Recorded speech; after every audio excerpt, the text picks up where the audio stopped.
दोस्तों नमस्कार, हिंदी गुंज में आपका स्वागत है। आज हम लोग बात करने चल रहे हैं घोड़े पर निबंध के बारे में। यह छोटी कक्षाओं के बच्चों के निबंध लेखन के रूप में आता है, तो आज हम लोग इसी रूप में बात करने चल रहे हैं। यदि आप हिंदी कुंज चैनल में पहली बार आए तो हिंदी कुंज चैनल को सब्सक्राइब कर लें, ताकि आपको हिंदी भाषा और साहित्य की नवीनतम जानकारी प्राप्त होती रहे। तो आइए आज हम लोग बात करते हैं घोड़े पर लेख या घोड़े पर निबंध के बारे में। जैसा कि हम सभी जानते हैं कि पशु मनुष्य जीवन के लिए बहुत उपयोगी होते हैं। घोड़ा एक चौपाया पालतू जानवर है। हजारों वर्ष पहले से मनुष्य के साथ इसका गहरा संबंध रहा है। घरेलू काम से लेकर युद्ध आदि तक में घोड़े का बहुत उपयोग होता रहा है। हमारे देश में राणा प्रताप का घोड़ा चेतक अपनी वीरता और स्वामी भक्ति के लिए बहुत ही प्रसिद्ध है। घोड़े के आकार प्रकार के बारे में बात करें तो घोड़ा चौपाया जानवर है। इसके दो कान होते हैं और जो सीधी ऊपर की ओर आड़े खड़े होते हैं। एवं दो आंखें हुए एक पूंछ होती है। इसकी गर्दन मुलायम, चिकनी और लंबी बालों से ढकी रहती है, जिसे आयाल कहते हैं। घोड़े की ऊंचाई लगभग 4-4.5 हाथ और लंबाई 5-5.5 हाथ होती है। इसका शरीर बहुत मजबूत, गठीला और सुंदर होता है। इसकी पूंछ छोटी होती है, जिसमें बाल लंबे होते हैं। इसकी आंखें पैनी और चमकदार होती है। घोड़े की टांगें लंबी और मजबूत होती हैं। इसके पैरों के नीचे खुर होते हैं, जो फटे नहीं होते हैं। इसके सींग नहीं होते। घोड़े लाल, काले, चितकबरे, मटमैले आदि कई रंगों के पाए जाते हैं। घोड़े के प्राप्ति स्थान के बारे में बात करें तो प्राय सभी देशों में घोड़े पाए जाते हैं, किंतु अफ्रीका और एशिया में अधिक पाए जाते हैं। सबसे अच्छी नस्ल वाले घोड़े अरबी कहलाते हैं, जो अरब देशों में पाए जाते हैं। अरबी घोड़े मजबूत, सुंदर, ऊंचे और तेज दौड़ने वाले होते हैं। अरबी घोड़ों के अलावा तुर्की, ईरान, बर्मा, स्पेन, ऑस्ट्रेलिया के घोड़े प्रसिद्ध हैं। घोड़ा का स्वभाव बहुत ही धैर्यशील और शांत स्वभाव का होता है। यह बहुत साहसी और शक्तिशाली होता है। यह अपने मालिक को खूब मानता है।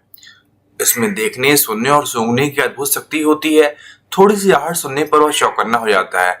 अगर उसका स्वामी असजग है तो वह हिनना कर उसे जागरूक कर देता है। यह बहुत समझदार पशु है। कोई कोई घोड़ा काटते और लात मारते हैं। यह खड़े खड़े सो लेता है। घोड़े की उपयोगिता बहुत ही जगजाहिर है।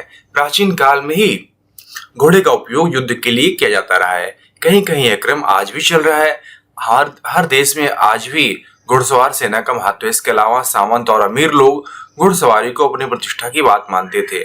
आज घोड़ों का वह महत्व नहीं रहा। अब वह इक्का गाड़ियों और घोड़ा गाड़ियों में घोड़ों को जोत कर उनसे सवारी ढोलने का काम लिया जा रहा है। ये शिकार खेलने में भी सहयोग देते हैं।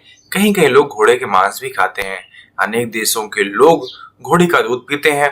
घोड़े के बालों से अनेक वस्तुएं बनाई जाती रही हैं। घोड़े की चर्बी से साबुन और इसकी हड्डियों से कलम, बटन, बेट, कंघी आदि जैसी उपयोगी चीजें बनाई जाती हैं।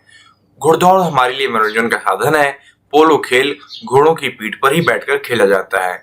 रेस की दौड़ और सर्कस के खेल में तो घोड़े अद्भुत करिश्मा दिखाते हैं। कहने का अर्थ यह है कि प्राचीन काल से ही घोड़े से लेकर आधुनिक काल तक घोड़े मनुष्य के लिए कई प्रकार से उपयोगी रहे हैं। घोड़ा मनुष्य के लिए ऐतिहासिक महत्व रखते हैं। भारत और अन्य देशों में अनेक ऐसे घोड़ों का उल्लेख पाया जाता है, जो अपनी वीरता, साहस और स्वामी भक्ति के लिए प्रसिद्ध रहे हैं।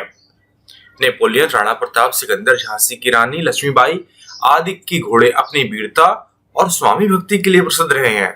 कहने का अर्थ यह है कि घोड़े मनुष्य के लिए बहुत ही उपयोगी हैं। मशीनी युग में भले ही आज मशीन का युग आ गया, यंत्र का महत्व, मशीन का महत्व बहुत ज्यादा बढ़ गया है, किंतु घोड़े आज भी अपनी समझदारी और स्वामी भक्ति के कारण प्रसिद्ध हैं। तो इस प्रकार हम इस लेख में जान पाए कि घोड़े मनुष्य के लिए महत्वपूर्ण क्यों है, इनकी उपयोगिता क्या है, घोड़े का स्वभाव क्या है, घोड़े का प्राप्ति स्थान और घोड़े का आकार प्रकार किस प्रकार होता है। आशा करता हूं कि इस निबंध के माध्यम से आप अपनी परीक्षा में इस प्रश्न का हल आसानी से कर सकते हैं। यदि आपको यह लेख लिखित रूप में चाहिए तो आप नीचे डिस्क्रिप्शन बॉक्स में लिंक दिया गया, आप वहां पर डायरेक्ट जाके यह लेख आसानी से पढ़ और अपने लिए इसका उपयोग कर सकते हैं। यदि आपको अपने अध्ययन और विषय से संबंधित और अधिक अध्ययन सामग्री चाहिए तो आप hindikunj.com को विजिट करें। वहां आपके लिए उपयोगी अध्ययन सामग्री उपलब्ध कराई गई है। धन्यवाद।